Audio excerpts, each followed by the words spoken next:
Silverstone. Nearly at the centre of the UK, but at the heart of British motorsport. It's been 5 years since WEC has been at the circuit. Could they return as early as 2025? Let's find out.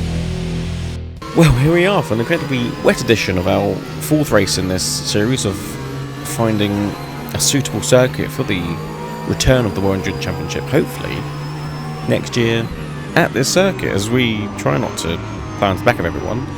Yes, this is Silverstone, the very track I've slated in the other three videos. However, I think I'm going to have to backtrack as we get a bit tangled over the Porsche, and there's an Alpine down on the inside. He brakes, checks, we'll just go,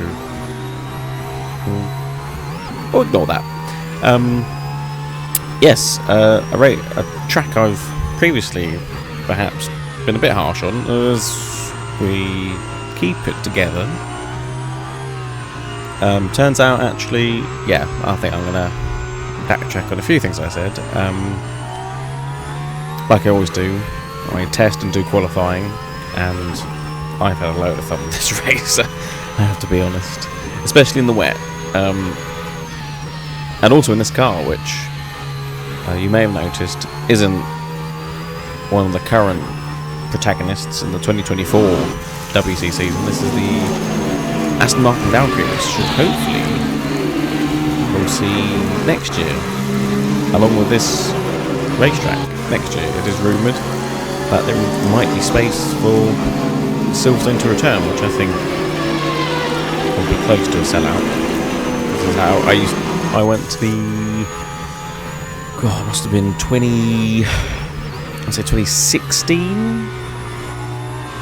2017 or 2014. I've been to one or two 6 hours of Silverstone. As everyone forgets to brake for Vale. Is that Vale chicane? Yeah, sure. This is Club. Yeah, I know the circuit. Yeah, so this Aston Martin is an incredibly good mod, Valkyrie, with its V12 Symphony behind me. And also the Rain, if you don't know, not part of Assetto Corsa. Again, exceptionally good mod. I'm blown away by what people can do with this game still when it's this old. And also the circuit has been, it's a skin which makes it the current edition, as we try and keep it together. I do have traction control on because I am not that good. However, it does make it an incredibly good race. And speaking of the race, the 6 Hours of Silverstone, it's sort of been the staple diet in the endurance racing world. It's come in various forms: 1,000 kilometers, 6 hours. It's also done 4 hours, and then other smaller 500 kilometer races. But we'll get all through that a bit later on. But yeah, it's not been confirmed, but it has been hinted at that there might be space for this track next year, which I think is only a good thing. It's, you know, like I said, you know, Aston Martin coming into it as a manufacturer. You've got a team like Isotta, which is based in the UK, as well as another team that slips my mind. So it makes sense. And like I said, you know, this series is about looking to find alternatives to the obvious. However, if it did go to Silverstone, I mean, I'd go. So let's just put it that way, I'd definitely go. Would I be disappointed? No, I think I'd be happy for the series to return, quite frankly. I mean, they did a 4 hour in 2019, and then because of COVID, they never returned, and then other mold events happened, and yeah, just never came back. So hopefully that will be the case. As this race is now settled down, and I must say again about this sort of rain effects mod, if you do drive on the racing line with your wet tyres, it does make it incredibly slippy, and if you drive offline, it's very grippy like it would be in real life. But again, for something that wasn't part of the game, where someone spent their time and effort doing, it blows my mind, it really does. But again, I'll put the car, the track, the weather effects, mods, all in the description below. So if you'd like to copy this race, then absolutely, because it is a cracking one. I'll try and sort out the BOP as well. So if people want to use that, so I have made it as close as I can. I mean, sort of every car's tailored for different tracks, which obviously in real life that is the case. Again, in this race, as to say, Porsche's always one to look out for, Toyotas and Alpines. So we'll see how we go on in this Aston. It is a little bit off the pace, but sort of the rain does equal everything out. So we'll see what we can do.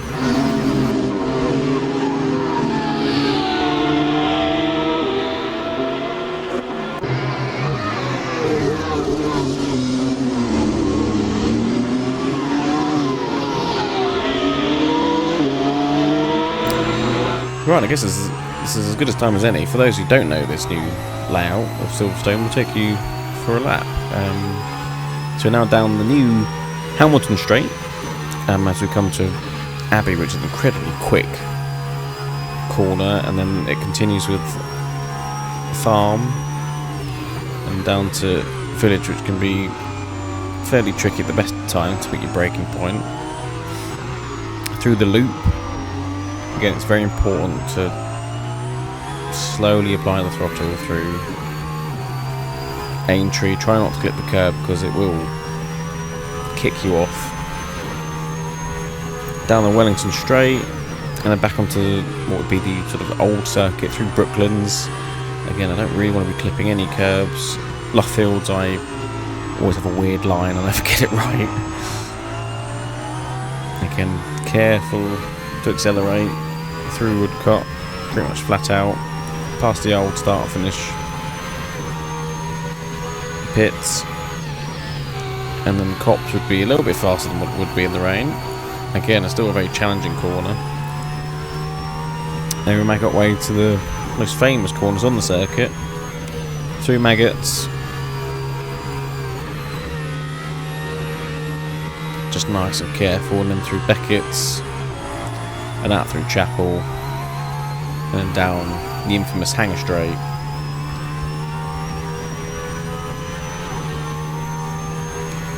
Making our way down to Stowe, got to pick your braking point. Again, Stowe is a corner I never really get right, but this time I do. Excellent. Run a little bit wide again, careful on the curbs and the wet. Down to the Vale Chicane, slightly clip the curb, but we make our braking point.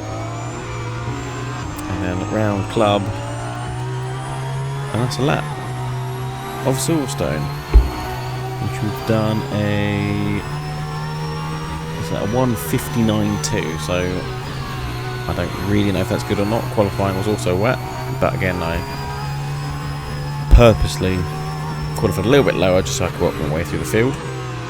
It is my excuse I'll continue to use throughout all the series I do. Yes, I guess now we should really look at what I like to do is look at the history of endurance racing at Silverstone. So again, I'll try and keep it on the circuit. I mean, Silverstone was created in late 40s, early 50s. Again, one of the classic converted from a airfield from the war. So that's why it has quite a flat characteristic. However, I again would like to say that I'd like to backtrack on my previous statements. It does create good racing, and it is a very good track to drive on. It is just a bit boring to take photos, but that might be more to do with my photography skills than anything else. But it didn't see its first endurance race or related to the 6 Hours of Silverstone until 1976, where it would have a run of quite a few races, if I remember, through to 82, where it's won by the likes of Jackie Hicks, Bob Wallach, Auto Roll, just a few to name there. That's sort of got the endurance racing going at Silverstone. After the sort of early 80s, it then went to 1,000-kilometre distance, which was sort of the era of the Porsche 956, which pretty much dominated until the Jaguar came, and they won. I think they won quite a few of them, especially with the XJR8, I think, and 9. I'll have to double check the facts. As we come up on a lapped car already, we'll just make sure we clear this McLaren. A nice easy spot.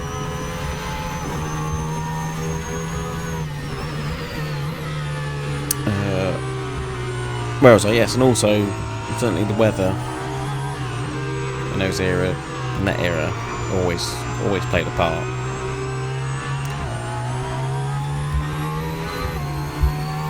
And then it went through sort of a weird phase in the early 90s. It skipped a few years. I think it went to Donington and Brands Hatch.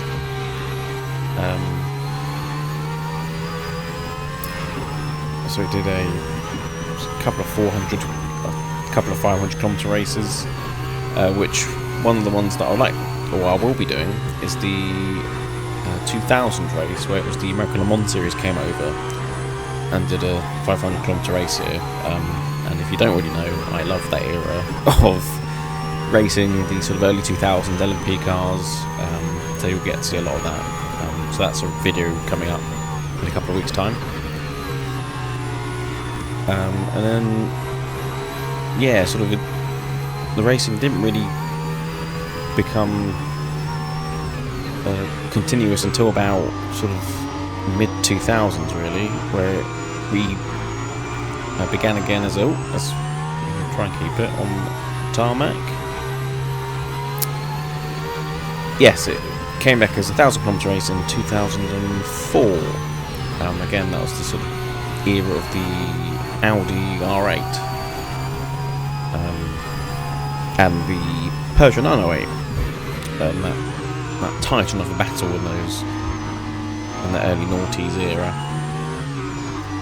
And then after 2010, it then returned back to a 6-hour race, which we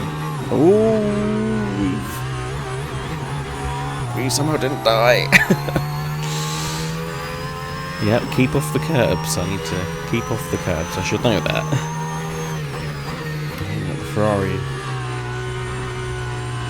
coming up behind us. I think we might be in 4th, so we're not too far from the podium, but we'll see. We'll do the season results, I think, at the end of this.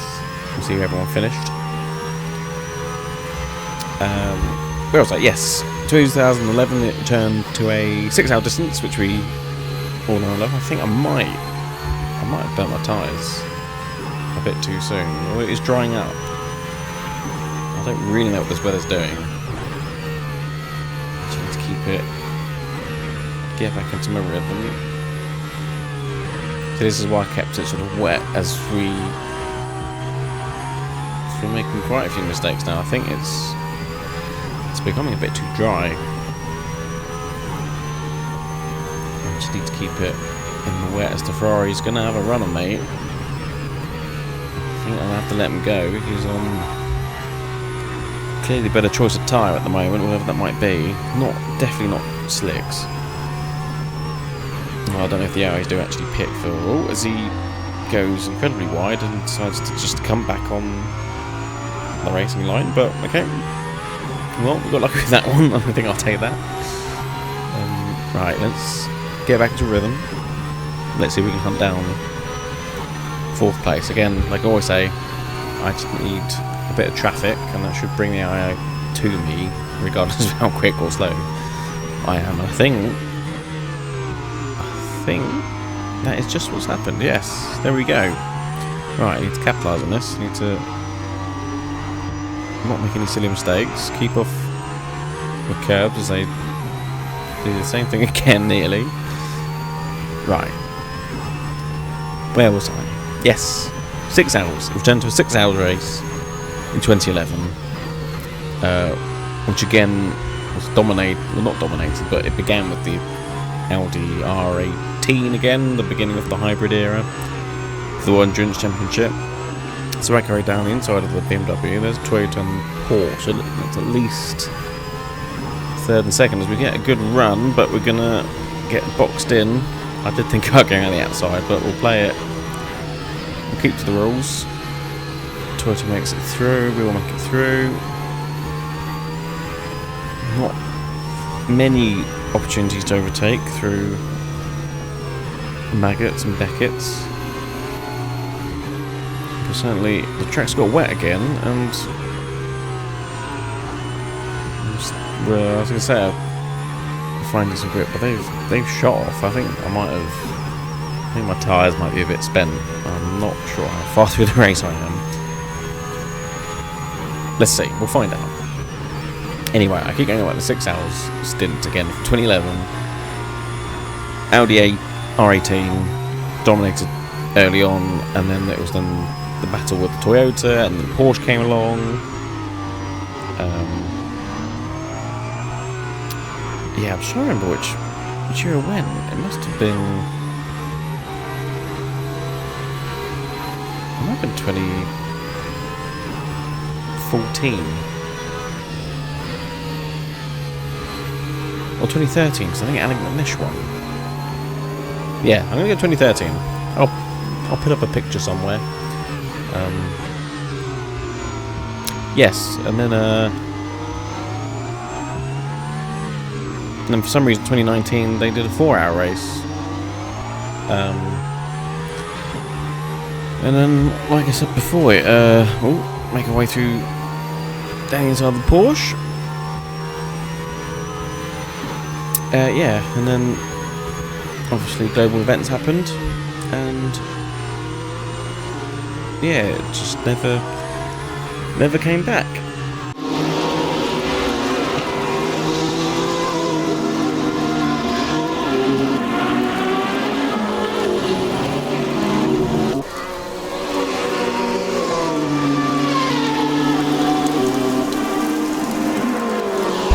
I'm saying, like I've touched on before,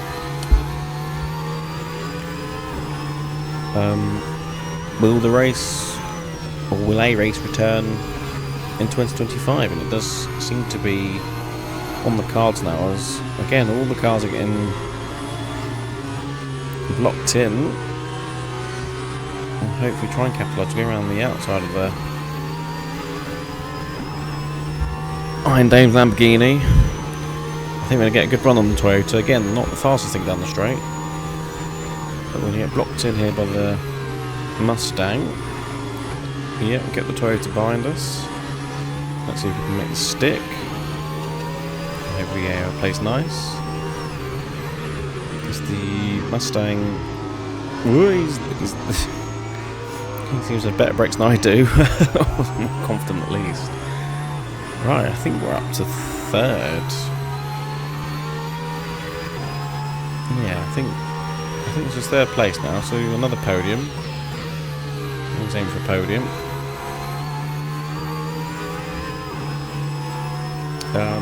Yes, how realistic is the return of this race?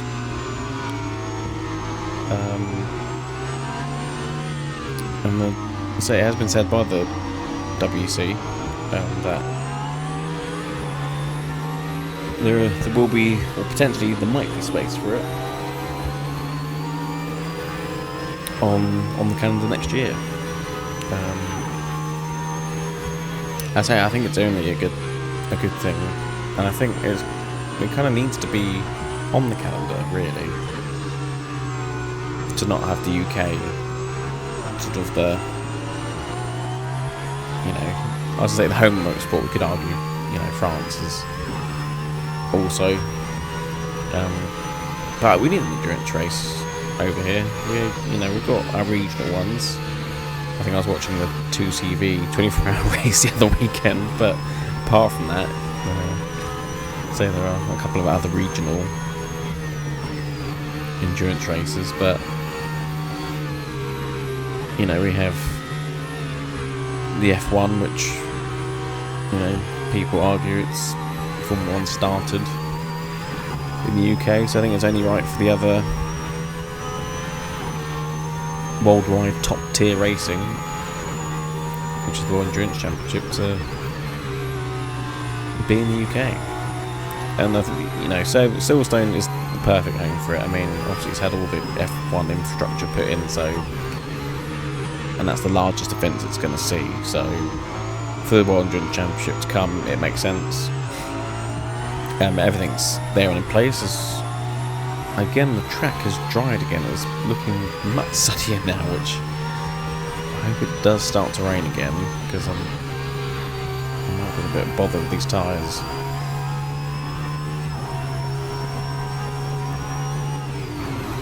Yes, and as I was saying, you know, we've looked at Brands Hatch, and that was a brilliant race. But again, perhaps the circuit a bit too small, and perhaps the infrastructure's not there. We also looked at Alton Park, which again, I think very similar to Brands Hatch. It's a very narrow circuit, very quick circuit. As the magical D station Aston Martin appears again. Obviously haven't fixed that problem yet. Yes, Alton Park. Yeah, not quite big enough. Again, infrastructure probably not in place. And the other actual realistic option would be Donington. I think a lot of people would love to see that. So it has hosted this race, I think, once or twice in the past, as well as having hosted other endurance races. There's the Lexus there is blocking us, and we get it all wrong offline. And I think the Toyota was just there, so my mirrors. Oh, he's right there. Okay, we get the run on him down the straight, so we should be okay. Again, it's the Team Gazoos. They're playing games with the low class. I'm not sure that's the spirit of the race, is it? Right, make it past a Lexus. I think the last race, didn't they, in Alton Park? Was that Lexus blocking me in? He's right there behind me. I'll say these tyres are, I think it's pretty spent, and the track is drying. So either if it dries out or it gets wetter, I don't think I'm in a good place. Hopefully we can hold on. Let's see. As I was saying, yes, Donington. Probably any other realistic option, but probably unlikely. I think, like we said, you know, Silverstone's got the budget, got the infrastructure, it's all there. Was however, again, somehow I don't die coming out of whatever that corner's called. I can't remember now. That was Aintree, is that what it is? But anyway, the Toyota's through. I think I'm down to fourth now. Let's see if we can catch him in the last couple of laps, I think. Again, as I was saying, it'd be great to see it at Donington. It'd be brilliant. As the previous race showed, you know, it was a very quick track. A lot of elevation, which I like in a racetrack. But it is still big enough, and even me using the national circuit rather than the international circuit, it worked a treat. So yeah, if they're feeling a bit spicy, the old WC, then yeah, go for Donington. But I would not be disappointed, and I'd be 100% going to the UK one. But what do you think? Hopefully you've seen all four races, as I nearly been into the Cadillac. As we lose it. Okay. Oh no, was that wait, no, this is the end. No, the Beamer. That was. Oh, I think that's 5th place. Tyres went conditions changed. What other racing traffic excuses can I think of? What I was going to say was, where do you think the WC should return to? Is it one of the 4 tracks I've explored so far? Brands Hatch, Donington, or Alton Park? Or do you think it's an entirely different track altogether? Do let me know in the comments, and on my YouTube channel, if you want to check that out, there is a vote for you to have your say in what track you'd like to see them return to. And just before we go, let's look at the overall results for the last 4 races. Now, if I exclude myself from the results, it is the number 35 Alpine of Ferdinand Hasberg who takes the win, being the only driver to score twice on the podium out of the 4 races. Otherwise, it's an incredibly close battle between everyone else on points. I mean, I'm very, very pleased with that. A slightly different story in LM GT3. It is the number 82 of Daniel Juncadella being very consistent with being on the podium all 4 races, which always helps. Again, I think I've said it before, but I will try and put all the liveries together and all the cars together on a spreadsheet with the BOP settings. So if you'd like to race in the 2024 WC season, then you are more than welcome to do so. Thank you for watching this first part of the season, and I'll catch you next time.